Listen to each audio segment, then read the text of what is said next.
Hi guys, welcome to my channel. My name is Sarah Donald, aka Sarah Sassy, and as you can see from the title, we're talking about the pressure of being a first child. So I am the first child of my family, not just the first child, I am the first daughter. So first child and first daughter, that's double pressure, isn't it? So yeah. My name is Adeze One Below Daniel. I'm from Enugu State. Of course, Adeze means daughter of the king. I'm from royalty too. My name is Gift Imeroma. I am the Ada of my family, first child of 5 kids. Being an Ada in an African home, an Igbo family, is truly amazing. But then, of course, it comes with its challenges. The pressure of being an adult is actually getting worse now. I think it's nice for me though, because you have like the first personal experience with your parents, but it can be very stressful as well because you're expected to do quite a lot of things and know a lot of things, know better, do better, and you always have to lead by example. So whenever you're making decisions, you have to be very careful because your siblings are watching your every step. It's more like you become a mom. Yeah, so let me use my own personal experience. I have a sister that is very close to my age. She's just like a year below. So I remember when I was in secondary school, if maybe I wasn't doing well in a class or I wasn't doing well in a subject, I was struggling with something, I remember that the teachers and the guidance and all that, I wasn't necessarily told, oh, please do well for your future or read better for your future. I know that they constantly told me that, oh, you have a younger one directly behind you. If you repeat, if you fail, you're going to join her class, and it was like, it was more like shame, like trying to push shame. And yeah. I feel like anybody that is the first child, especially first daughter, hats off to them. Like, that the emperor, the champion, the lion is here. That is the song that should be following them everywhere. And there's this pressure where society tells you that it's okay to fail, but as a first daughter, I feel like, or as a first child in general, I feel like when you're failing, it's like you have siblings who are looking at you and it's like you can't fail. To be honest, I'll just say that one thing I know my parents did was that they learned how to be parents through me. Like, it's normal. I was the first person that ever called them mom and dad. So everything they knew about parenthood was through me. And they corrected that a lot with my younger ones. For instance, I went to boarding school. And the boarding school that I went to, I was convinced that my parents hated me because I went through hell in that school. But my younger sister, the last one, went to boarding school as well. But her own kind of boarding school was really different. So yeah, there are a lot of mistakes I feel like they corrected, as they were going, the things they learned from me. But I would say that the pressure came more from people around than my actual parents. So it made me grow up faster. It also made me, and I think my own personality joined together. I think it made me more compelled to want to do better, and because I know that there are people that are watching my steps, and I know that there are people that what decisions I take might affect them too. Like, one thing I think I didn't know growing up, but now as I've got to know that my siblings give me that feedback all the time, is that if you because you're always trying to do better and always taking on chances, it inspires us to do the same, which is something I didn't know that I was doing, or something my parents were imbibing in me that I didn't know. And thankfully I can do that and sort of motivate them to do better with their lives as well.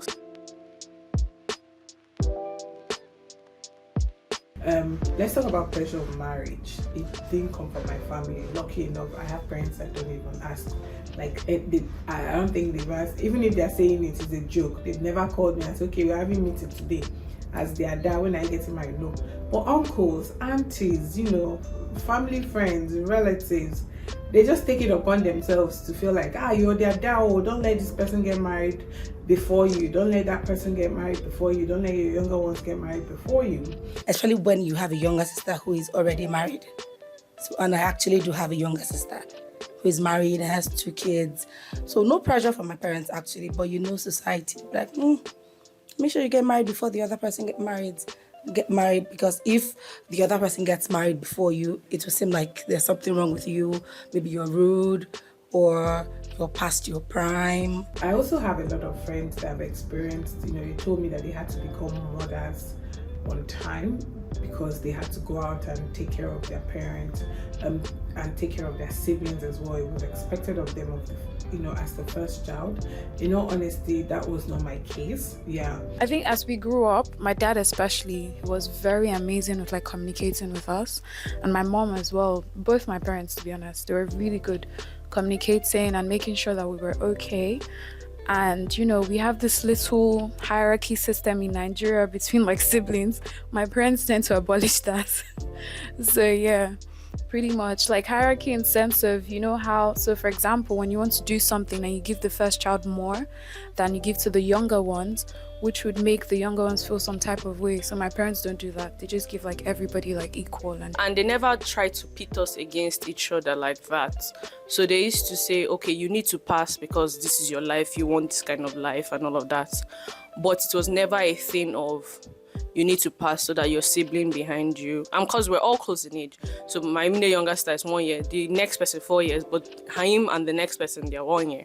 So they never had that kind of experience, because even it got to a point where it's now lapping into each other. For instance, my younger sister, I confide in my younger sister a lot. Yeah, I speak to my younger sister. We don't do that whole, okay, you're older than me, so I break down in front of my younger sister. But I had to learn that growing up, I wasn't doing that. I always felt that, oh, she's my younger sister, so she's always meant to see me strong. But the good thing is that I stopped that when I grew up, and I knew that, look, we're sisters, we're friends, we're close, and nobody using me for example. I am not your example. I have my own story to tell, and I'll tell my story myself. Like if my sibling does something that they think is the worst thing on earth, they will say it's because I didn't lead them right, or I didn't lead them well. But because we're close again, we used to seem like we're ganging up against, like my parents have accused me of my mom has accused me of turning her kids against her. My dad has accused us of ganging up against them, because we're like, they would say something maybe to one person and they're yelling, and the person might be wrong, everybody's turning against the parent. Like, don't do that. I think firstborns everywhere really just have the pressure like to do better. In Nigeria, people are always wanting to work. I'm the first child, I have to provide. In the UK, it's the same thing. I think it's everywhere. I've never been under any kind of pressure to take care of my siblings financially and all that. I've never been there, but of course there's this pressure that comes with, I have to, like I said, I almost have to be perfect because I have 4 people looking at me. If you have siblings, trust me, I don't have a younger sibling. Thankfully, I have 2 brothers, elder brothers, and I already know the responsibility they take because of me. I have friends who are firstborns. I have this particular friend who she actually still she works. She makes sure she works a lot, and she pays her bills by herself as well. And then for her siblings, she tries as much as she can to contribute. Yes, I think it's the same pressure everywhere. I'll make sure my daughter doesn't feel pressured, even by the societal standards and everything. At your pace, do whatever you like.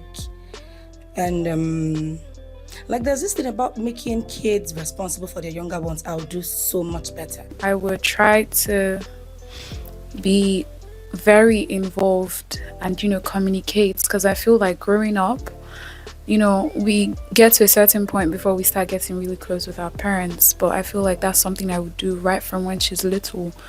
Coming back from school, tell me about today. Did anyone fight in your class? Did you beat anyone? I mean, not that she beat anybody, but yeah. I would say I'll teach her to live life to the fullest.